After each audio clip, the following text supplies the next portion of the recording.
ನಮಸ್ಕಾರ ವೀಕ್ಷಕರೇ, ಪವರ್ ಫೋಕಸ್ಗೆ ಸ್ವಾಗತ. ನಾನು ರಾಮ್ ಬಡ್ಗೇರ್.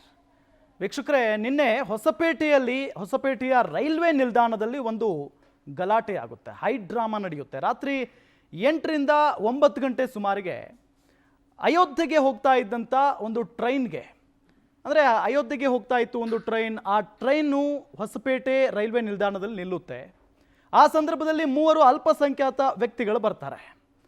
ಆ ಅಯೋಧ್ಯೆಗೆ ಹೋಗ್ತಾ ಇದ್ದಂಥ ಟ್ರೈನನ್ನು ಹತ್ತೋದಕ್ಕೆ ಮುಂದಾಗ್ತಾರೆ. ಆಗ ಆ ಟ್ರೈನ್ನಲ್ಲಿದ್ದಂಥ ಹಿಂದೂಗಳು, ನೀವೆಲ್ಲ ಹೋಗ್ತಾ ಇದ್ದೀರಾ, ಇದು ಅಯೋಧ್ಯೆಗೆ ಹೋಗ್ತಾ ಇದೆ, ರಿಸರ್ವೇಷನ್ ಮಾಡಿಸಿದ್ದೀವಿ, ನೀವೆಲ್ಲ ಬರೋ ಹಾಗಿಲ್ಲ ಅಂತ ಹೇಳ್ತಾರೆ. ಆಗ ಅವರಿಬ್ಬರ ನಡುವೆ ಮಾತಿನ ಚಕಮಕಿ ನಡೆಯುತ್ತೆ. ನಾನು ಯಾಕೆ ಬರಬಾರ್ದು ಅಂತ ಹೇಳಿ ಈ ಅಲ್ಪಸಂಖ್ಯಾತ ವ್ಯಕ್ತಿ ಹಿಂದೂ ವ್ಯಕ್ತಿಗೆ ಕೇಳ್ತಾನೆ, ನಾನು ಯಾಕೆ ಬರಬಾರ್ದು ಅಂತ ಹೇಳಿ. ಹಾಗೆ ಮಾತಿನ ಚಕಮಕಿ ಜೋರಾಗಿ ನಡೆಯುತ್ತೆ. ಅದಾದ ನಂತರ ಆ ಅಲ್ಪಸಂಖ್ಯಾತ ವ್ಯಕ್ತಿ ಒಂದು ಹೇಳಿಕೆಯನ್ನು ಕೊಡ್ತಾರೆ, ಈ ಟ್ರೈನನ್ನೇ ಸುಟ್ಟು ಬಿಡ್ತೀನಿ, ಆಗ ನಿಮಗೆ ಬುದ್ಧಿ ಬರುತ್ತೆ ಅಂತ ಹೇಳಿ. ಅದಾದ ನಂತರ ಆಕ್ರೋಶ ವ್ಯಕ್ತವಾಗೋದಕ್ಕೆ ಶುರುವಾಗುತ್ತೆ. ಅಲ್ಲಿ ಸಿಕ್ಕಾಪಟ್ಟೆ ಜಗಳ ನಡೆಯುತ್ತೆ. ಅದಾದ ನಂತರ ಆ 3 ಅಲ್ಪಸಂಖ್ಯಾತ ವ್ಯಕ್ತಿಗಳನ್ನು ಅಲ್ಲಿನ ರೈಲ್ವೆ ಪೊಲೀಸರ ಬಳಿ ಕರ್ಕೊಂಡು ಹೋಗ್ತಾರೆ. ಅದಾದ ನಂತರ ಇವರ ಜಗಳವನ್ನು ಅಲ್ಲಿ ರೈಲ್ವೆ ಪೊಲೀಸರು ಮುಗಿಸ್ತಾರೆ. ಅದಾದ ನಂತರ ಮುಸ್ಲಿಂ ವ್ಯಕ್ತಿಗಳು ಅವರ ಪಾಡಿಗೆ ಅವ್ರವ್ರ ಊರಿಗೆ ಹೋಗ್ತಾರೆ. ಆದರೂ ಕೂಡ ಇಲ್ಲಿ ಈ ಜಗಳ ತಾರಕಕ್ಕೆ ಏರ್ತಾನೆ ಇದೆ. ಯಾವ ಮಟ್ಟಿಗೆ ಅಂತ ಅಂದರೆ, ಈ ಗಲಾಟೆಯನ್ನು ಗೋಧ್ರಾ ರೀತಿಯ ಹತ್ಯೆ ಆಗ್ಬಿಡುತ್ತೆ ಅಥವಾ ಗಲಾಟೆ ಆಗ್ಬಿಡುತ್ತೆ ಅನ್ನೋ ಒಂದು ನಿಟ್ಟಿನಲ್ಲಿ ಹೋಲಿಕೆ ಮಾಡಲಾಗ್ತಾ ಇದೆ. ಹಾಗಾಗಿನೇ ಸಿಕ್ಕಾಪಟ್ಟೆ ಚರ್ಚೆ ಆಗ್ತಾ ಇದೆ. ಇದರ ಬಗ್ಗೆನೇ ಇವತ್ತು ನಾನು ಗಣ್ಯರ ಜೊತೆಗೆ ಚರ್ಚೆ ಮಾಡ್ತಾ ಹೋಗ್ತೀನಿ. ಯಾಕೆ ಸಾಮರಸ್ಯ ಬೆಳೀತಾ ಇಲ್ಲ ಹಿಂದೂ ಹಾಗೂ ಮುಸ್ಲಿಮರ ನಡುವೆ? ಪದೇ ಪದೇ ಸಣ್ಣ ಪುಟ್ಟ ವಿಷಯಗಳನ್ನು ಇಟ್ಕೊಂಡು ಯಾಕೆ ದೊಡ್ಡ ಮಟ್ಟದಲ್ಲಿ ಜಗಳಗಳಾಗ್ತಾ ಇದ್ದಾವೆ? ಯಾಕೆ ಹಿಂದೂಗಳನ್ನು ಮುಸ್ಲಿಮರು ನಂಬಲ್ಲ, ಮುಸ್ಲಿಮರನ್ನ ಹಿಂದೂಗಳನ್ನು ನಂಬಲ್ಲ? ಇದಕ್ಕೆ ಕಾರಣ ಏನು? ಧರ್ಮಗುರುಗಳ ಅಥವಾ ಈ ರಾಜಕಾರಣಿಗಳ? ಏನಾಗ್ತಾ ಇದೆ ದೇಶದಲ್ಲಿ? ಇದೆಲ್ಲದರ ಬಗ್ಗೆ ಚರ್ಚೆ ಮಾಡ್ತಾ ಹೋಗ್ತೀನಿ, ಬನ್ನಿ.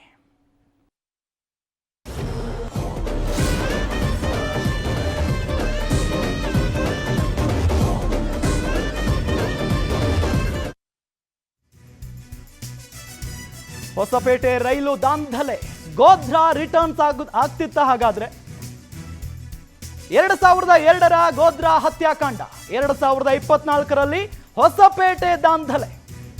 ಮೈಸೂರು ಅಯೋಧ್ಯೆ ಧಾಮ ರೈಲು ತಡೆದು ಗಲಾಟೆ. ಮೈಸೂರು ಅಯೋಧ್ಯೆ ಧಾಮ ರೈಲು ತಡೆದು ಗಲಾಟೆ ಆಯಿತು ನಿನ್ನೆ. ರೈಲು ತಡೆದು ಅನ್ಯ ಕೋಮಿನ ಯುವಕ ಬೆಂಕಿ ಹಚ್ಚಿಬಿಡ್ತೀನಿ ಅನ್ನೋ ನಿಟ್ಟಿನಲ್ಲಿ ಮಾತನಾಡ್ತಾನೆ. 1500 ರಾಮ ಭಕ್ತರಿದ್ದಂಥ ರೈಲು ಅದು. ಅದನ್ನ ಏರಿ ಬೆಂಕಿ ಹಚ್ಚಿಬಿಡ್ತೇವೆ ಅಂದ್ರೆ ಏನರ್ಥ? ಅವತ್ತು BK ಹರಿಪ್ರಸಾದ್ ಹೇಳಿದ್ದರ ಮುನ್ಸೂಚನೆಯ ಈ ಘಟನೆ. ಹಾಗಾದ್ರೆ ಅಂದೇ ಕಾಂಗ್ರೆಸ್ MLC ಗೋಧ್ರಾ ಮಾದರಿ ಬಗ್ಗೆ ಸುಳಿವನ್ನ ನೀಡಿದ್ರು ಜನವರಿ 3, 2024ರಂದು. ಅಂದಿನ ಹರಿಪ್ರಸಾದ್ ಹೇಳಿಕೆ ನಿನ್ನೆಯ ದಾಂಧಲೆಗೂ ಏನ್ ಲಿಂಕ್ ಹಾಗಾದ್ರೆ?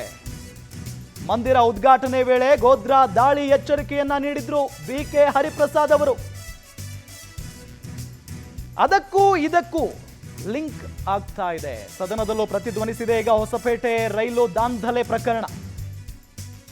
ಪರಿಷತ್ನಲ್ಲಿ ಹರಿಪ್ರಸಾದ್ ಹೇಳಿಕೆ ಉಲ್ಲೇಖಿಸಿ ಬಿಜೆಪಿ ಪ್ರಸ್ತಾಪ ಮಾಡಿದೆ. ದುಷ್ಕರ್ಮಿಗಳು ರೈಲಿಗೆ ಬೆಂಕಿ ಹಾಕುತ್ತೇವೆ ಅಂದ್ರೆ ಏನರ್ಥ? ಪರಿಷತ್ ವಿಪಕ್ಷ ನಾಯಕ ಕೋಟಾ ಶ್ರೀನಿವಾಸ ಪೂಜಾರಿ ವಾಗ್ದಾಳಿಯನ್ನ ನಡೆಸಿದ್ದಾರೆ. ಬೆಂಕಿ ಹಾಕ್ತೀವಿ ಅಂದ್ರೆ ಏನರ್ಥ ರೀ? ಇತ್ತ ಸುದ್ದಿಗೋಷ್ಠಿ ನಡೆಸಿ ಮಾಜಿ ಶಾಸಕ CT ರವಿ ಕೂಡ ಕೆಂಡಾಮಂಡರಾಗ್ಬಿಟ್ಟಿದ್ದಾರೆ. ಯಾಕೋ ರಾಮನಗರಕ್ಕೂ ಹೊಸಪೇಟೆಗೂ ಹೊಂದಾಣಿಕೆ ಆಗ್ತಾ ಇದೆ. ರಾಮ ಭಕ್ತರೇ ಆರೋಪಿ ಹಿಡಿದುಕೊಟ್ಟರೂ ಕ್ರಮ ಕೈಗೊಂಡಿಲ್ಲ, ಯಾಕೆ ಅನ್ನೋದು CT ರವಿ ಅವರ ಪ್ರಶ್ನೆ. ಇದರ ಹಿಂದೆ ಯಾರ್ಯಾರಿದ್ದಾರೆ ತನಿಖೆಗೆ ಒಳಪಡಿಸಬೇಕು. BK ಹರಿಪ್ರಸಾದ್ ಈ ಮುಂಚೆನೆ ಇದರ ಬಗ್ಗೆ ಪ್ರಸ್ತಾಪ ಮಾಡಿದ್ರು. ಹಾಗಾಗಿ ಅವರನ್ನ ಕರೆತನ್ನಿ, ಅವರನ್ನ ವಿಚಾರಣೆಗೆ ಒಳಪಡಿಸಬೇಕು ಅಂತ CT ರವಿ ಅವರು ಸುದ್ದಿಗೋಷ್ಠಿ ನಡೆಸಿ ಮಾತನಾಡಿದ್ದಾರೆ. ಹಾಗಾದ್ರೆ ಕೋಟಾ ಶ್ರೀನಿವಾಸ ಪೂಜಾರಿ ಅವರು ಸದನದಲ್ಲಿ ಏನೆಲ್ಲ ಪ್ರಸ್ತಾಪ ಮಾಡಿದ್ರು, ಜೊತೆಗೆ CT ರವಿ ಅವರು ಏನ್ ಮಾತನಾಡಿದ್ರು ಕೇಳಿಸ್ಕೊಳ್ಳಿ. ಕರ್ನಾಟಕ ರಾಜ್ಯದಲ್ಲಿ ಸರ್ಕಾರ ಎಲ್ಲ ಹರಿಪ್ರಸಾದ್ರು AICC ಬಹಳ ಸ್ಪಷ್ಟವಾಗಿ ಹೇಳ್ತೀನಿ, ಇದು ಧಾರ್ಮಿಕ ಕಾರ್ಯಕ್ರಮ ಅಲ್ಲ. ಆದ್ರಿಂದ ಉನ್ಮಾದವನ್ನು ಮಾಡೋದು ಒಳ್ಳೆಯದಲ್ಲ. ಕರ್ನಾಟಕ ರಾಜ್ಯದಲ್ಲಿ ಸರ್ಕಾರ ಎಲ್ಲ ರೀತಿಯ ಕಟ್ಟೆಚ್ಚರಗಳನ್ನು ಸಹ ವಹಿಸಿಕೊಳ್ಬೇಕು. ಯಾಕೆ ಅಂತ ಹೇಳಿದ್ರೆ ಗುಜರಾತಲ್ಲಿ ಇದೇ ಸಂದರ್ಭದಲ್ಲಿ ಕರ್ಸೇವಕರ ದಹನ ನಡೆದಿತ್ತು ಗೋಧ್ರಾದಲ್ಲಿ. ಅದೇ ರೀತಿಯ ಒಂದು ಸೃಷ್ಟಿ ಮಾಡಲಿಕ್ಕೆ ಪ್ರಯತ್ನ ಮಾಡ್ತಾರೆ. ಕರ್ನಾಟಕ ರಾಜ್ಯದಲ್ಲಿ ಯಾವುದೇ ರೀತಿಯ ಅಹಿತಕರವಾದ ಘಟನೆ ನಡಲಿಕ್ಕೆ ಅವಕಾಶ ಕೊಡಬಾರ್ದು. ಯಾರ್ಯಾರು ಅಯೋಧ್ಯೆಗೆ ಹೋಗ್ತಾರೆ ಅವ್ರಿಗೆ ಹೋಗ್ಲಿಕ್ಕೆ ಎಲ್ಲ ರೀತಿಯ ಬಂದೋಬಸ್ತನ್ನು ಮಾಡಿಕೊಡ್ಬೇಕಾಗತ್ತೆ. ಇಲ್ಲಾಂದರೆ ನಾವು ಮತ್ತೊಂದು ಗೋಧ್ರಾನ ಕರ್ನಾಟಕದಲ್ಲಿ ನೋಡ್ಲಿಕ್ಕೆ ಆಗೋದಿಲ್ಲ. ಸಂಪೂರ್ಣವಾಗಿ ನಾನು ಮಾಹಿತಿ ಜೊತೆ ಕೊಡಬಹುದು. ಕೆಲವು ಸಂಘಟನೆಗಳ ಪ್ರಮುಖರು ಕೆಲವು ರಾಜ್ಯಗಳಲ್ಲಿ ಹೋಗಿ ಭಾರತೀಯ ಜನತಾ ಪಾರ್ಟಿಯವ್ರಿಗೆ ಏನು ಪ್ರೇರೇಪಣೆ ಮಾಡಿದ್ದಾರೆ, ಪ್ರಚೋದನೆ ಮಾಡಿದ್ದಾರೆ ಅಂತ ಹೇಳ್ಬೋದು. ನಾನು ಬಹಿರಂಗವಾಗಿ ಹೇಳಲಿಕ್ಕೆ ಆಗೋದಿಲ್ಲ. ಮಾಡ್ತಾ ಇದ್ದಾರೆ, ಪ್ರಚೋದನಕಾರಿಯಾದ ಕೆಲಸಗಳಿಗೆ ಕುಮ್ಮಕ್ಕು ಕೊಡ್ತಾ ಇದ್ದಾರೆ. ಇದನ್ನು ನಿಲ್ಲಿಸಬೇಕು. AICCಯ ಪ್ರಧಾನ ಕಾರ್ಯದರ್ಶಿ ಆಗಿದ್ದರು, ರಾಜ್ಯಸಭಾ ಸದಸ್ಯರಾಗಿದ್ದರು. ನಾವು ಅವತ್ತೇ ಹೇಳಿದ್ವಿ, ಅವರಿಗೆ ಬರುವ ಮಾಹಿತಿ ಸುಮ್ಮನೆ ಹೇಳಿರ್ತಾರೆ ಅಂತ ಅಂದ್ಕೊಳ್ಬಾರ್ದು, ಅವ್ರನ್ನೂ ಕೂಡ ಇದಕ್ಕೆ ಸಂಬಂಧಪಟ್ಟಂತೆ ತನಿಖೆಗೊಳಪಡಿಸ್ಬೇಕು ಅಂತ ಹೇಳಿದ್ವಿ. ಈಗ ಹರಿಪ್ರಸಾದ್ರು ಹೇಳಿದ ಹೇಳಿಕೆ, ಅದರ ಹಿನ್ನೆಲೆಯಲ್ಲಿ ಈಗ ನಡೆದಿರೋ ಘಟನೆ ಕೇವಲ ಕಾಕತಾಳೀಯ ಆಗಿರ್ಲಿಕ್ಕೆ ಸಾಧ್ಯ ಇಲ್ಲ. ಹಾಗಾಗಿ ಹೊಸಪೇಟೆಯಲ್ಲಿ ಬಂಧಿಸಿರುವಂಥ ವ್ಯಕ್ತಿಯನ್ನು ಸಮಗ್ರ ತನಿಖೆಗೆ ಒಳಪಡಿಸಬೇಕು. ಹರಿಪ್ರಸಾದ್ರಿಗೂ ಯಾವ ಮೂಲ ಈ ಸುದ್ದಿ ಬಂತು? ಅವ್ರಿಗೆ ಸುದ್ದಿ ಮೂಲ ಏನು?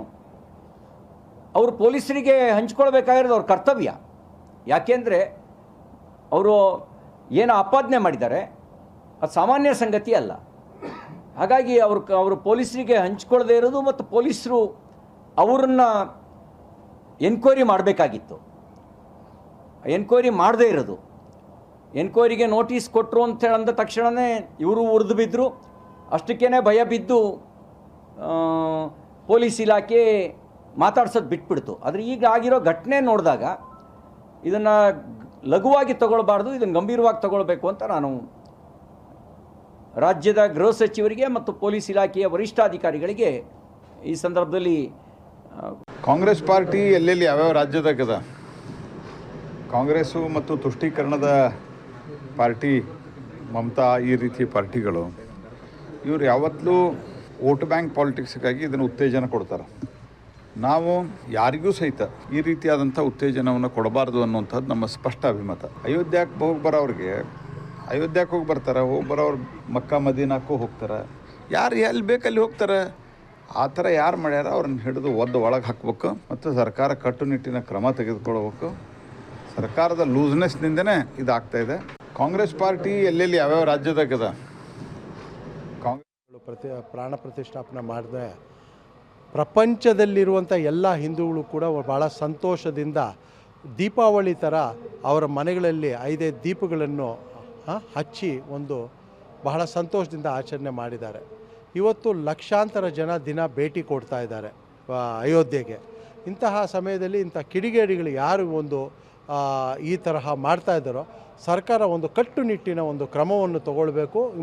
ಮುಂದೆ ಬರುವ ದಿನಗಳಲ್ಲೂ ಕೂಡ ಇಂಥದ್ದು ಯಾವುದು ಮರುಕಳಿಸಬಾರ್ದು ಅಂತದ್ದು ನೋಡ್ಕೊಂಡು ಅಯೋಧ್ಯೆ ಮೈಸೂರು ರೈಲು ನಿನ್ನೆ ಬಂದು ಹೊಸಪೇಟೆ ಕಡೆ ಬರ್ತಾ ಇದ್ರೆ ದುಷ್ಕರ್ಮಿಗಳು ರೈಲಿಗೆ ನುಗ್ಗಿ ಅಲ್ಲಿ ರೈಲಿಗೆ ಬೆಂಕಿ ಹಚ್ತೇವೆ ಅಂತೇಳಿ ಗಲಾಟೆ ಮಾಡ್ತಾರೆ.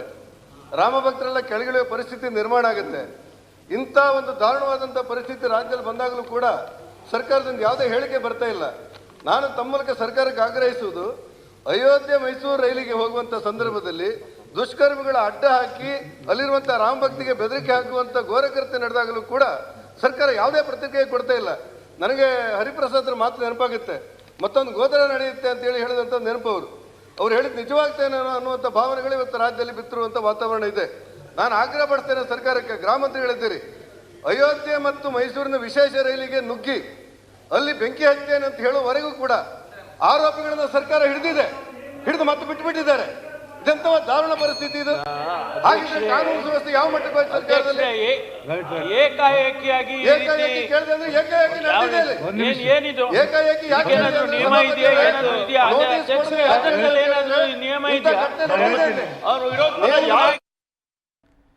ಕೋಪ ಮನುಷ್ಯನನ್ನ ಏನ್ ಬೇಕಾದ್ರೂ ಮಾತಾಡಿಸ್ಬಿಡುತ್ತೆ.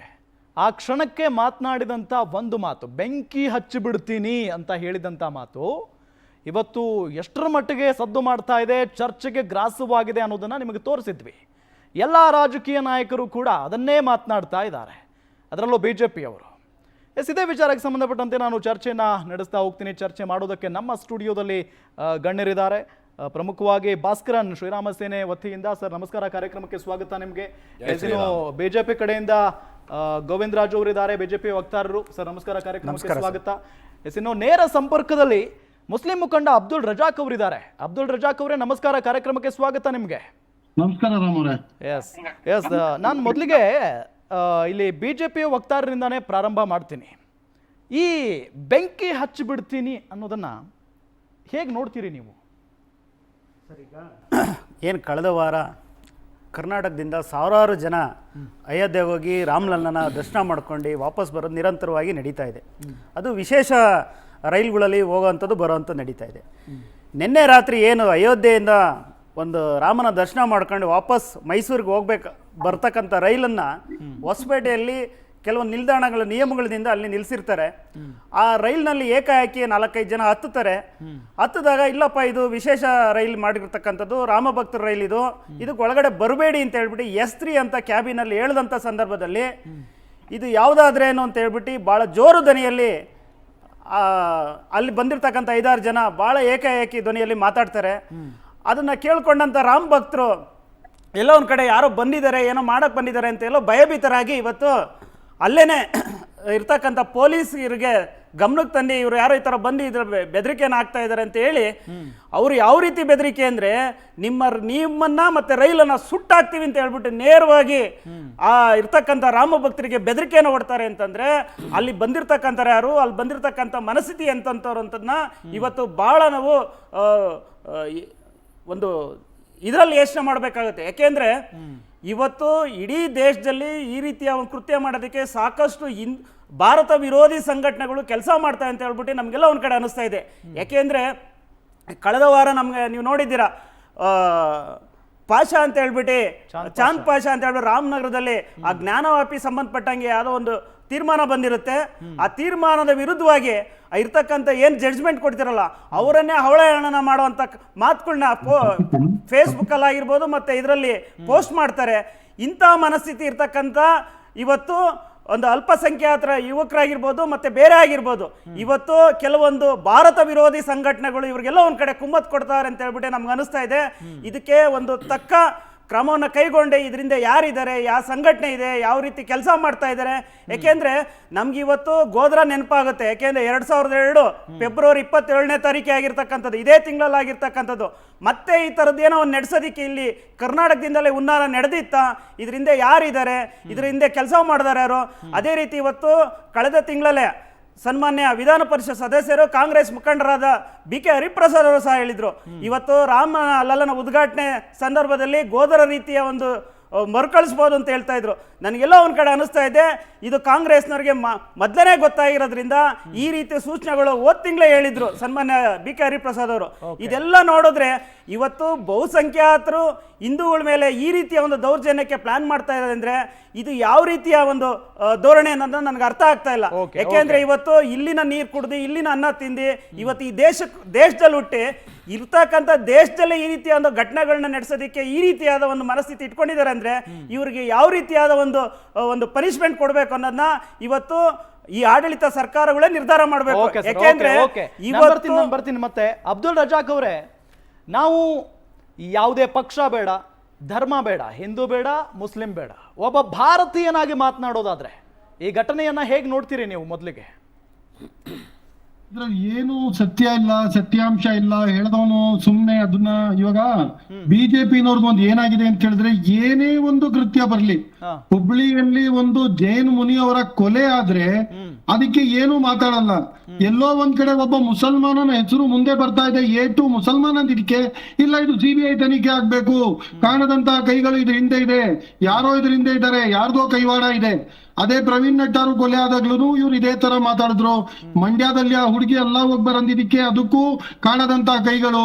ಈ 5 ಹುಡುಗಿರು ಹಿಜಾಬ್ ಹಾಕೊಳ್ಳುವಾಗ್ಲೂ ಇದ್ರ ಹಿಂದೆ ಯಾವ್ದೋ ಅಂತಾರಾಷ್ಟ್ರೀಯ ತಾಕತ್ಗಳು, ಇವ್ರಿಗೆ ಯಾರು ಕಿಮ್ಮತ್ ಕೊಡ್ತಿರೋದು ಇವ್ರಿಗೆ ನೋಡಿ. ಇದೆಲ್ಲ ಸುಮ್ನೆ ಇವತ್ತು ಏನಾಗ್ತಿದೆ, ಎಲೆಕ್ಷನ್ ಹತ್ರ ಸುಮ್ನೆ ಒಂದ್ ಹೆಜ್ಜೆ ಮುಂದುವರೆದ್ರೇನು ಕಾಂಗ್ರೆಸ್ ಸರ್ಕಾರಕ್ಕೆ ಹಿಂದೂ ವಿರೋಧಿ ಸರ್ಕಾರ, ಮುಸ್ಲಿಂ ಅಪೀಸ್ಮೆಂಟ್ ಕೆಲಸ ಮಾಡ್ತಿದ್ದಾರೆ ಅಂತ ಹೇಳೋದಾಗ್ಲಿ, ಈ ತರ ಸಣ್ಣ ಸಣ್ಣ ಘಟನೆಗಳಿಗೆ ಒಂದು ಲಾರ್ಜರ್ ದನ್ ಲೈಫ್ ಎಕ್ಸ್ಪ್ಯಾನ್ಷನ್ ಕೊಟ್ಟು ಅದಕ್ಕೆ ಒಂದು ದೊಡ್ಡ ಇದನ್ನ ಒಂದು ಅಬ್ಬರವನ್ನ ಎತ್ಬಿಟ್ಟು ಇದಕ್ಕೆ ಎಲೆಕ್ಷನ್ ಪೊಲಿಟಿಕಲ್ ಇಶ್ಯೂ ಮಾಡೋಣ ಅಂತ ಹೇಳ್ಬಿಟ್ಟು ಬಿಜೆಪಿ ಹಾಗೂ ಬಿಜೆಪಿಯ ಸಹ ಸಂಘಟನೆಗಳಾದ ಇವಾಗ ಶ್ರೀರಾಮ್ ಸೇನೆ ಆಗಿರ್ಬೋದು, ಅದು ಬಜರಂಗಲ ಆಗಿರ್ಬೋದು, ವಿಶ್ವ ಹಿಂದೂ ಪರಿಷತ್ ಆಗಿರ್ಬೋದು, ನಾನು ಹೇಳ್ತೀನಿ ಕೇವಲ ಒಂದು ಧ್ವಜಕ್ಕೋಸ್ಕರ ಇವರು ರಾಜ್ಯಾದ್ಯಂತ ಎಲ್ಲಾ ಕಡೆ ಪ್ರತಿಭಟನೆ ಮಾಡಿದ್ರು.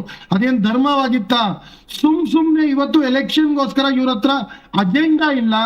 ಏನಾದ್ರೂ ಒಂದು ಹೇಳಿ ನೋಡಿ, ರಾಮ ಮಂದಿರ ಕೋರ್ಟ್ ತೀರ್ಪು ಕೊಟ್ಟು ನಾವು ಮತ್ತೆ ನಮ್ಮ ದೇಶದ ದೊಡ್ಡ ದೊಡ್ಡ ಇಸ್ಲಾಮಿಕ್ ಸಂಸ್ಥೆಗಳು, ಮುಸಲ್ಮಾನರ ದೊಡ್ಡ ದೊಡ್ಡ ಸಂಸ್ಥೆಗಳು ಪ್ರಮಾಣ ಮಾಡಿದ್ರು ಏನು ಅಂತ ಹೇಳಿದ್ರೆ, ಸುಪ್ರೀಂ ಕೋರ್ಟ್ ತೀರ್ಪು ಏನೇ ಬರಲಿ ಅದಕ್ಕೆ ನಾವು ಬದ್ಧರಾಗ್ತೀವಿ ಅಂತ ಹೇಳಿದ್ವಿ. ಸುಪ್ರೀಂ ಕೋರ್ಟ್ ತೀರ್ಪು ಕೊಡ್ತು, ತಾವು ರಾಮ ಮಂದಿರ ಕಟ್ಸಿದೀರಾ, ಅದ್ರ ಮೇಲೆ ನಡೆದ ನಾಟಕ, ಅದರಲ್ಲಿ ನಡೆದ ರಾಜಕಾರಣ ಅದು ನಿಮಗ್ ಸೇರಿದ್ದು, ನಿಮಗ್ ಬಿಟ್ಟಿದ್ದು. ನಾವು ಮುಸಲ್ಮಾನರಲ್ಲಿ ಹೋಗ್ಬೇಕಾಗಿದ್ದು ಏನಿಲ್ಲ. ಆ ಹಿಂದೂಗಳು ಕಾಂಗ್ರೆಸ್ನವ್ರು ಅಲ್ಲಿಗೆ ಹೋದ್ರೆ ಅದೊಂದು ಪಾಲಿಟಿಕ್ಸ್ ಮಾಡ್ಕೊಂಡ್ರು.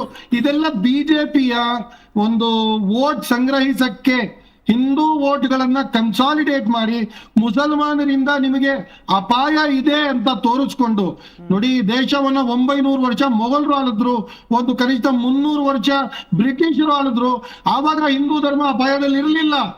ಈಗ ಸಂಪೂರ್ಣ ಬಹುಮತದಿಂದ ಬಿಜೆಪಿ ಸರ್ಕಾರ ಬಂದಿತ್ತು, ಮೋದಿ ಅವರು ಕೇಂದ್ರದಲ್ಲಿ ಇದ್ದು, ಇಲ್ಲಿ ರಾಜ್ಯದಲ್ಲೂ 2 ಸಲ ಇವರ ಸರ್ಕಾರ ಬಂದು ಇದ್ರೂ ಹಿಂದೂ ಧರ್ಮ ಅಪಾಯದಲ್ಲಿದೆ. ಈ 15% ಮುಸಲ್ಮಾನರು 85% ಹಿಂದೂಗಳ ಮೇಲೆ ಇವರು ದ್ವೇಷ ತೋರಿಸ್ತಿದ್ದಾರೆ, ಈ ದೇಶದ ವಿರುದ್ಧ ಒಂದು ಯುದ್ಧ ಮಾಡಕ್ ತಯಾರಾಗ್ತಿದ್ದಾರೆ. ಇದೆಲ್ಲ ಸುಳ್ಳು ಒಬ್ಬರವನ್ನ ಹಬ್ಬಿಸಿ ಎಲೆಕ್ಷನ್ ಅಲ್ಲಿ ವೋಟ್ ತಗೊಳ್ಳುವ ಕೆಲಸ ಮಾತ್ರ ಬಿಜೆಪಿ ಇವತ್ತು ಮಾಡ್ತಿದೆ. ಅದಕ್ಕೋಸ್ಕರ ಈ ತರ ನಿಲುವುಗಳು. ರಜಾಕ್ ಅವರೇ, ಟು ದಿ ಪಾಯಿಂಟ್, ಬೆಂಕಿ ಹಚ್ಚಿ ಬಿಡ್ತೀನಿ ಈ ಪದದ ಬಗ್ಗೆ ಏನ್ ಹೇಳ್ತೀರಿ? ಸರಿನಾ ತಪ್ಪಾ? ನೋಡಿ, ಎಷ್ಟೋ ಒಂದು ಪ್ರತಿಭಟನೆಗಳಲ್ಲಿ ನಾವು ನೋಡಿದ್ದೀವಿ. ಇವಾಗ ಉರಿಗೌಡ, ನಂಜೇಗೌಡ, ಟಿಪ್ಪು ಸುಲ್ತಾನ್ ರವರನ್ನ ಹತ್ಯೆ ಮಾಡಿದವರು ಅಂತ ಹೇಳ್ಕೊಂಡು ಆವಾಗ ಮೆರವಣಿಗೆ ಈ ಹೇಳಿಕೆ ಬಗ್ಗೆ ಸರಿನಾ ತಪ್ಪ? ಅವ್ರು ಕೊಟ್ಟಿರುವಂತ ಹೇಳಿಕೆ ಬಗ್ಗೆ ಹೇಳಿ, ಸರಿನಾ ಮಾತಾಡಿಲ್ಲ. ಹನುಮ ಜಯಂತಿ ಮಾಡುವಾಗ ಮುಸಲ್ಮಾನನ ಮನೆ ಮೇಲೆ ಎತ್ತಿ ಅವನು ಹಾಕಿದ್ದ ಒಂದು ದರ್ಗಾದ ಬಾವುಟವನ್ನ ತೆಗೆದ್ಬಿಟ್ಟು ಅಲ್ಲಿ ಕೇಸರಿ ಒಂದು ಬಾವುಟವನ್ನ ಹಾಕಿ ಇವ್ರು ಏನೆಲ್ಲ ಮಾಡಿಲ್ಲ. ಜೈ ಶ್ರೀರಾಮ್ ಹೆಸರಲ್ಲಿ ಇವ್ರು ಏನೆಲ್ಲ ಮಾಡಿಲ್ಲ. ಇವರು ಸ್ಯಾಫ್ರನ್ ಅದು ಶಾಲ್ಗಳನ್ನ ಹಾಕೊಂಡು ಏನೆಲ್ಲ ಮಾಡಿಲ್ಲ. ಯಾವನೋ ಒಬ್ಬ ಕಿಡಿಗೇಡಿ ಹೇಳಿರುವ ಮಾತಿಗೆ ಅಲ್ಲ ರಾಮವ್ರೆ, ನಾನೇನ್ ಹೇಳ್ತಾ ಇದ್ದೀನಿ ನೋಡಿ, ಯಾರಾದ್ರೂ ಒಂದು ಸ್ಥಾನದಲ್ಲಿ ಇದ್ದವರು ಏನಾದ್ರು ತಪ್ಪು ಹೇಳಿಕೆ ಹೇಳಿದ್ರೆ ಅದನ್ನ ಇಟ್ಕೊಂಡು ನೀವೇನಾದ್ರು ಹೇಳ್ಬೋದು ವಿನಃ ಯಾವುದೋ ಒಂದು ಸಣ್ಣ ಘಟನೆಯನ್ನು ಇಟ್ಕೊಂಡು ನೀವು ಅದಕ್ಕೆ ಡಿಬೇಟ್ ಮಾಡಿ ಇದಕ್ಕೆ ಒಂದು ಬೆಂಕಿ ಹಚ್ಚುವ ಕೆಲಸವನ್ನ ಮಾಡ್ತಿದ್ರೆ ಇದು ಸರಾಸರಿ ಅನ್ಯಾಯ ಆಗುತ್ತೆ. ಇದು ಸಣ್ಣ ಘಟನೆ ಅಲ್ಲ. ಒಂದು ಟ್ರೈನ್ಗೆ 1500 ಜನ ಇರುವಂತ ಟ್ರೈನ್ಗೆ ಬೆಂಕಿ ಹಚ್ಚಿ ಬಿಡ್ತೀನಿ ಅನ್ನೋದು ಸಣ್ಣ ಹೇಳಿಕೆಯಲ್ಲ, ಸಣ್ಣ ಘಟನೆಯಲ್ಲ.